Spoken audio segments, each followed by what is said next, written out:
Mario Dumont. Une feuille de route impressionnante. Un curriculum vitae aussi long que le pont de la Confédération. Denis Boucher, docteur en médecine expérimentale qui se joint à nous. Doc Boucher, bonjour. Hey, bonjour. Il y a eu cette nouvelle en fin de semaine que Starliner est revenu sur Terre. Mais là, on voulait plus prendre de chance. On avait peur qu'il y ait des défectuosités. Donc, on a laissé les astronautes dans l'espace. Finalement, il a bien atterri. Tout a été correct, mais les astronautes sont restés dans l'espace. Et donc, toi, c'est un exercice que tu as fait d'étudier l'impact de l'espace sur le corps humain. Ben, en fait, j'ai été invité à Houston pour aller présenter parce que rapidement, là, c'est que moi, j'ai évolué dans un laboratoire pendant 18 ans. Un moment donné, est arrivé en 2008, des biosenseurs, c'est-à-dire, Mario, je vous branche un peu partout. Puis là, j'ai des données, des milliers de données physiologiques en temps réel. J'ai créé un système d'analyse dans un contexte particulier, puis ça a attiré l'attention. C'est arrivé aux oreilles de la National Space Biomedical Institute. C'est l'organisme qui met en parallèle les scientifiques comme moi avec la NASA. Ils ont dit, hey, viens donc présenter ce que tu fais. Fait que je m'en vais à Houston, puis j'explique ce que je fais dans un contexte, parce que leur intérêt, eux autres, c'est de dire, écoute, un des gros problèmes qu'on a, les astronautes dans l'espace, c'est la perte de masse osseuse, c'est la perte de masse musculaire.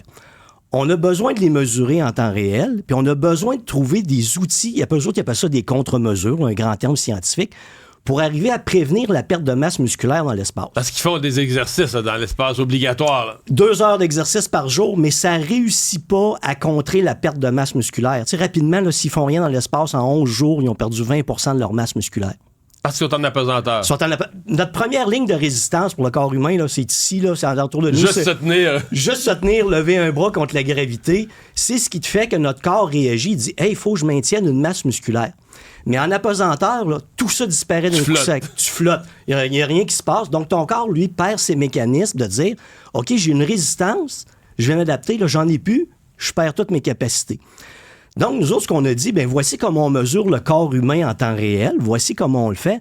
Maintenant, la réponse à votre question, comment on prévient la perte de masse musculaire, c'est qu'on comprend très bien comment le corps s'adapte, comment la musculature s'adapte à l'entraînement. C'est pour ça qu'on fait faire de l'entraînement aux astronautes. Mais dans l'espace, comment on peut faire pour leurrer le corps, faire croire au corps humain qu'il est dans une situation de gravité.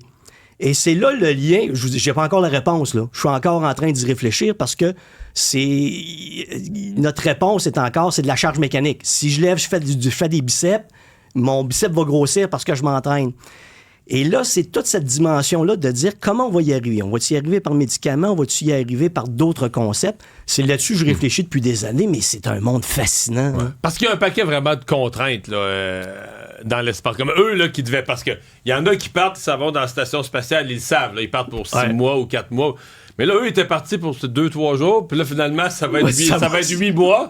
Ça va être long. Il y a une série de contraintes tout à coup sur leur corps qui arrivent. Ah oui, c'est perte de masse musculaire, perte de force musculaire, perte de masse osseuse. Masse osseuse? Oui, parce que les os s'adaptent en fonction de la charge mécanique. Donc, si je ne stimule pas mes muscles, mes os n'ont pas de charge. Ils ne ressentent pas de charge mécanique. Donc, ils s'adaptent pas. Donc, les os s'affaiblissent aussi. Les os s'affaiblissent également. L'équilibre, tout ça disparaît. Plus à risque de fracture? Ou... plus à risque de fracture. Le cœur modifie, le système cardiovasculaire se modifie parce que le cœur est un muscle qui va fonctionner différemment parce qu'il est en apesanteur. Il va perdre de son efficacité. Fait que c'est tout ça qui est pour les voyages longs comme sur Mars qui s'en viennent, où ça va être 12 mois de voyage dans l'espace, un mois sur Mars, 12 mois pour revenir. Hey boy!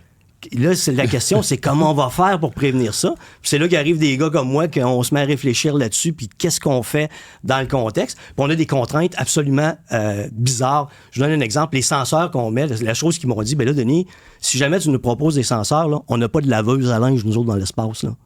Ça veut dire qu'il faut que l'habit que tu vas nous fournir, là, il se salisse jamais. Là. Que la sueur puisse s'en aller, puis que ça sente pas, puis tu comprends? Fait qu'on ils lavent pas le linge dans l'espace, on pense pas à ça! Hey, une autre question assez intrigante. Dans l'espace, ils disent, la question qu'ils ont, parce qu'on va avoir plus de voyages vers Mars, est-ce qu'une femme peut être enceinte dans l'espace? C'est quoi la réponse? On le sait pas. On le sait pas? On le sait pas, ils ne sauront jamais. Mais instinctivement, il me semble que s'il y a les problèmes qu'on vient de nommer... là, instinctivement, on s'attend que non. Mais personne ne l'a jamais testé. Là. Puis un jour, ça va devoir être testé parce qu'il va y avoir plus de voyages sur Mars. D'autres choses anodines, ils modélisent le corps des astronautes en 3D. OK? Et parce que s'il y en a un qui a une fracture dans l'espace, il faut qu'il lui mette une attelle. Mais s'il y a 4 astronautes qui partent, il n'y aura pas 2 attelles pour les bras, 2 attelles pour les jambes pour chacun. Donc, il y a une imprimante 3D en plastique. Donc, s'il y a un astronaute qui se fracture un bras, l'imprimante va imprimer l'attelle en fonction du scan. Il va passer la commande au sol. Pour l'envoyer dans le vaisseau spatial. Puis l'imprimante dans le vaisseau va faire l'attelle. Pour l'os à l'endroit où il est cassé. Ouais. Autre chose, les pierres aux reins des astronautes. N'importe qui peut développer des pierres aux reins n'importe quand. Là, c'est pas une bonne place pour être malade dans l'espace. Puis, il y a des médicaments antidouleurs limités. Fait que donc, tous les astronautes vont apprendre à briser les pierres aux reins par ultrason. Parce que, je vous donne un exemple, ça s'en va, là. On est à moitié du chemin. Il y a un astronaute qui a des pierres aux reins, il prend tous les médicaments antidouleurs. Ça fait mal, pas rien qu'un peu. C'est ça. Fait que si l'astronaute prend tous les médicaments antidouleurs, il faut qu'il annule la mission. Fait que c'est toutes des choses passionnantes comme ça qui sont par rapport à cette mission de longue durée-là, les contraintes absolument incroyables. Puis là, on parle pas des contraintes psychologiques. Là, parce que là, tu vis une petite gang dans un espace restreint, plus t'allonges le temps, plus... Ben oui, t'as l'ennui. Ben, une autre question. On part 2 ans dans l'espace. On a un proche qui meurt sur Terre. Comment on va le vivre? On peut pas revenir, là. On sera pas à ses funérailles. C'est vraiment une dimension... Est-ce qu'on l'annonce? Ben, ils n'auront pas le choix de l'annoncer. Parce que de ce qu'on me dit éthiquement... Éthiquement, ouais. T'as pas le choix. Tu pourrais pas dire, son père est mort, il l'apprendra au retour l'année prochaine. Non, éthiquement, t'es obligé de le dire. Donc, comment on va gérer ça, cette dimension psychologique? Parce qu'on peut pas le ramener. Et c'est vraiment incroyable. La proximité pendant des années, c'est vraiment des défis absolument incroyables sur le plan scientifique, ce qui s'en vient avec la mission sur Mars. Il y en aura juste de plus en plus. Denis Boucher, merci beaucoup. Merci, à la prochaine. Salut.